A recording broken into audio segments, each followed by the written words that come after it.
morning. Mary was a young, strong, spiritual woman. Even though her life was not easy, she heard God's voice and said yes. Her song was a prayer that would uplift those who were downtrodden. Her lyrics shattered the proud and called the world to change. She would bear within her promised child, Jesus, in the light of the world. This Advent, we respond to God's beckoning to us as well. Revealing God, visit us and fill us with your Spirit. Bring your good news to life within us. Give us courage to carry your light into the injustices and shadows of this world. Amen.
Our scripture this morning is from the Gospel of Luke, chapter 1, verses 46 through 55. This is the Magnificat. This is Mary's song. Mary had gone to see Elizabeth and Zechariah. Mary was with child, and Zechariah and Elizabeth were expecting John the Baptist. And this is what Mary says after greeting Elizabeth. My soul glorifies the Lord, and my spirit rejoices in God, my Savior. For he has been mindful of the humble state of this servant. From now on, all generations will call me blessed, for the one has done great things for me. Holy is his name. His mercy extends to those who fear him from generation to generation. He has performed mighty deeds with his arm. He has scattered those who are proud in their innermost thoughts. He has brought down rulers from their thrones. He has lifted up the humble. He has filled the hungry with good things. He has sent the rich away empty. He has helped his servant Israel, remembering to be merciful to Abraham and his descendants forever, just as he promised our ancestors. The word of God. This is a story about a church congregation and the family who lived in the church parsonage. There was the minister, Mal, the minister's wife, Barbara, and the children, sometimes called the preacher's kids, Malcolm, Lee, and Lori Ann. It's Christmas time and the usual busy time in the parsonage, making sure all is ready, planning, cooking, scheduling everyone to be in the right place at the right time. And there was a tradition of having an open house for the congregation to greet the family in their home. There were always two services, one at 5 o'clock for the children, parents, grandparents, and assorted relatives, and then at 10 p.m., the service for those who wanted a quieter time and who could manage to stay awake at that hour. Now, between the services, there was a tradition that the minister would gather Malcolm, Lee, and Lori Ann for the reading of the night before Christmas, and perhaps have a cookie or two, or probably 3, before the second service. One year it was decided that maybe after the second service, the children would be awakened to open their presents instead of waking very early on Christmas Day. It was one of those plans that really didn't work, because when Lee got up on Christmas Day, he cried because someone had opened his presents already. Now, let us fast forward a few years when the children were older, and so were the parents, and life was even more complicated. Christmas was on Sunday, and there was just one service on Christmas Eve. When the minister returned from this service, there was a message that his father had died. He made the decision that he would preach on Christmas Day, and at the end of the service, tell the congregation of his father's death, and the family would be away for the next week. And then a wonderful thing happened. It was then that the congregation wrapped the family in their arms with love and prayers as they walked to their home in the church parsonage. We were asked to give a Christmas story, and I don't have a story of my own, but a story of somebody that I knew not very well. This story was told to me about 25 years ago. In our church at that time, the confirmation class, mostly freshmen in the high school, were going through the process during the year of learning about being members of a church and what Christianity was all about. And as part of that, every year, the class had a Christmas dinner, kind of a potluck thing. And after dinner, we were all asked to tell a story about Christmas, something short and something memorable to you. Well, there was a man there as one of the mentors, like I was, and he told this story. Now, his name was Fred Dickerson. I did not know Fred very well. He was the husband of our associate minister, Margaret. Margaret was a woman we'd known for since 1977 when we showed up at the church with 2 little toddlers. She and her first husband sat in the pews a couple rows behind us. You may have heard of him. His name was Jim Crockett. Jim had a show on PBS that you may all remember about gardening. After Jim passed away a few years after we joined the church, Margaret went to seminary and took a church in Hopkinton, Massachusetts, and there's where she met Fred. Fred was a widower at the time, and they fell in love, and she was the pastor there for nearly a decade. And when she decided she'd had enough of being the senior pastor, she went looking for something a little bit less taxing. And as it happened, the associate pastorship opened up in our church, and she came back to our church as our associate pastor. And so that's how Fred got there.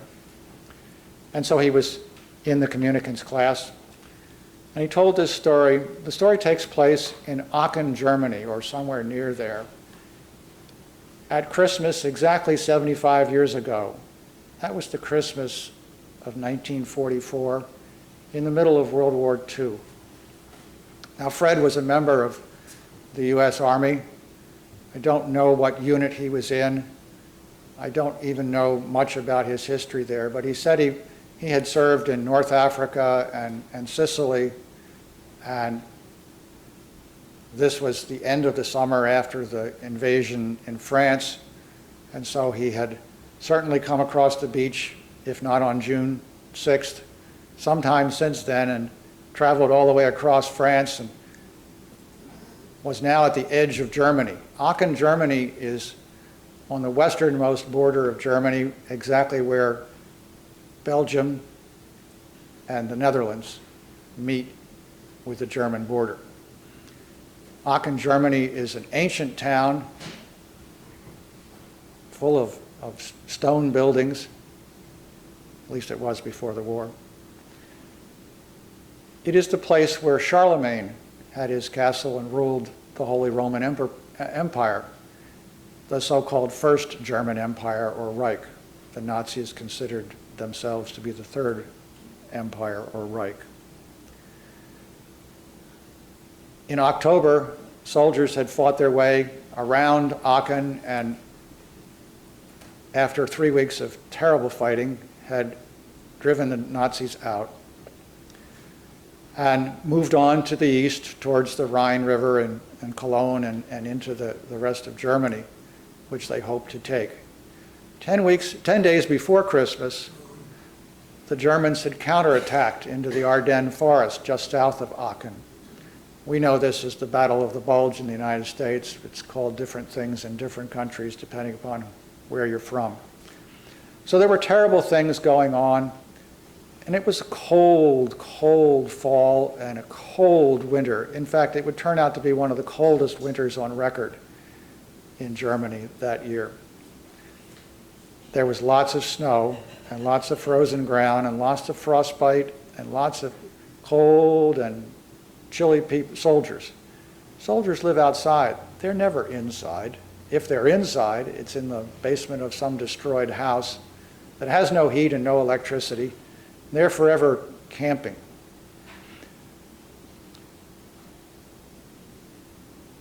As Christmas approached, they wanted nothing more than to celebrate Christmas in some way that they could remember. The popular song of the time was "I'll Be Home for Christmas," which Bing Crosby had recorded a year earlier. And there was a church in the village or town near Aachen where they were.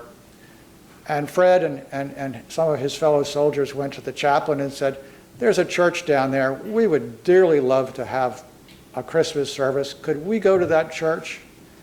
And the chaplain had to remind them of their orders, which were that you shall have no association whatsoever with the citizens of Germany. These are now our enemies surrounding us. They are not friendly to us. We don't want any problems. Stay away from them. Well, Fred and his fellows persisted, and the chaplain went off to see the commander, and so arrangements were made that, yes, they could have a chance to use the church with the permission of the German villagers. at some time that evening in the dark, because there were very little lights and very little heat. And so at the appointed hour, when the church was empty, the soldiers who wanted to came into the church with their mud on their boots and their packs and their ammunition belts and their rifles. You never went anywhere as a soldier without your rifle. And they sat down and gathered, and I'm not sure exactly what happened. I think there was an opening prayer, and they were quiet. And then they heard singing. Stille Nacht, Heilige Nacht. In soprano voices coming from the balcony above their head.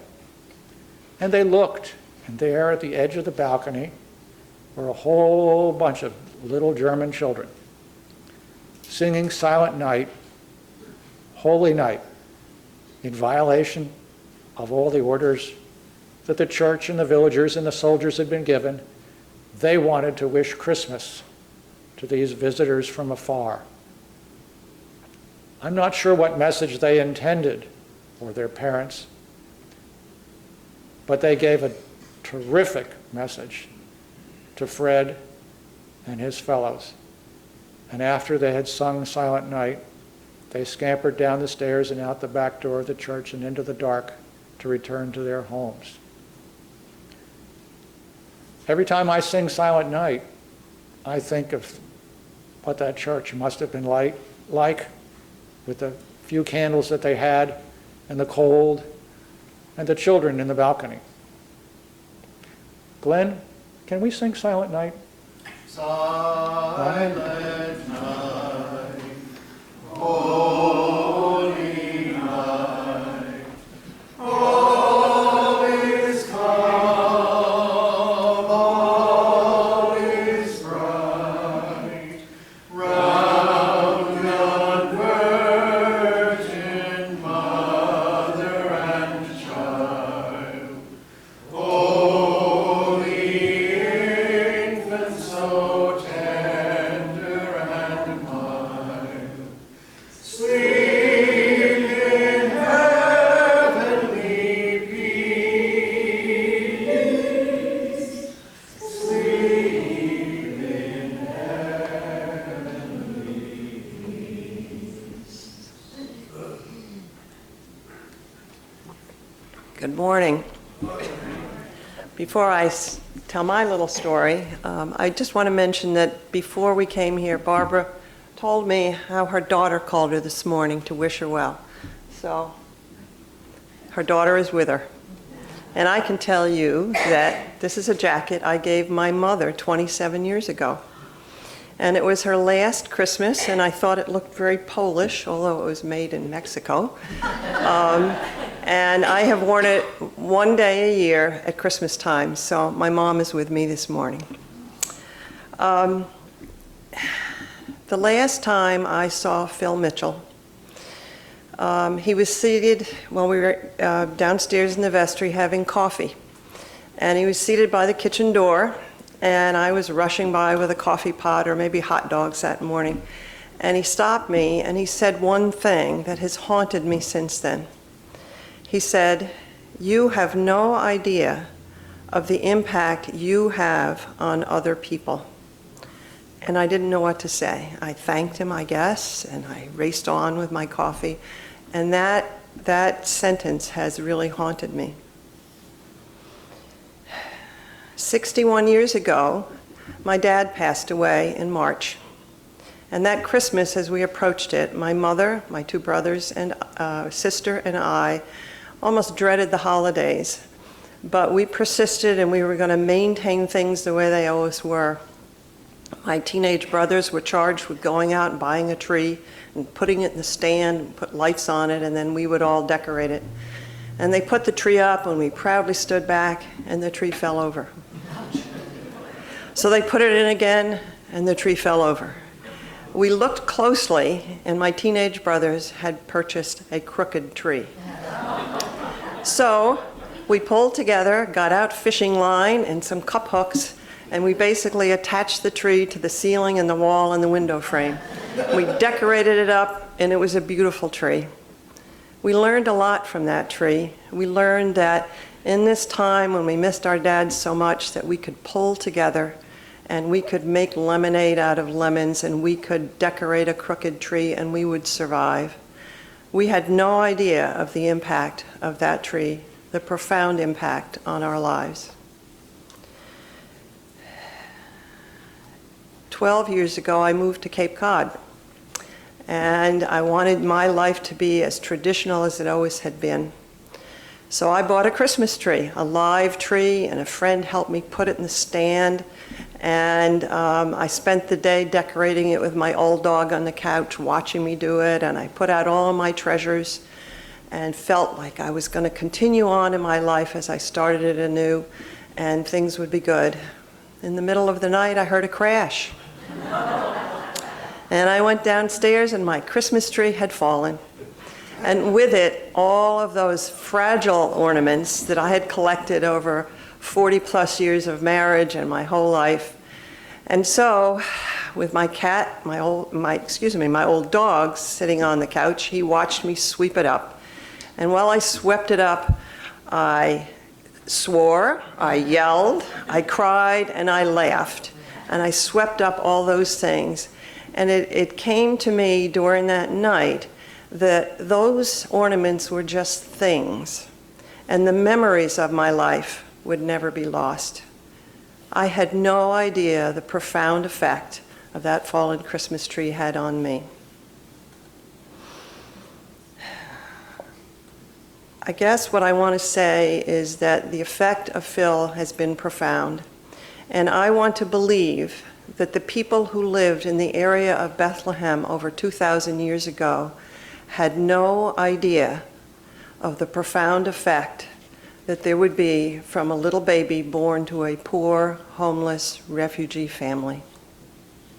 So I say to you this morning, each one of you has no idea of the effect through your words and through your actions of your effect on scores of people.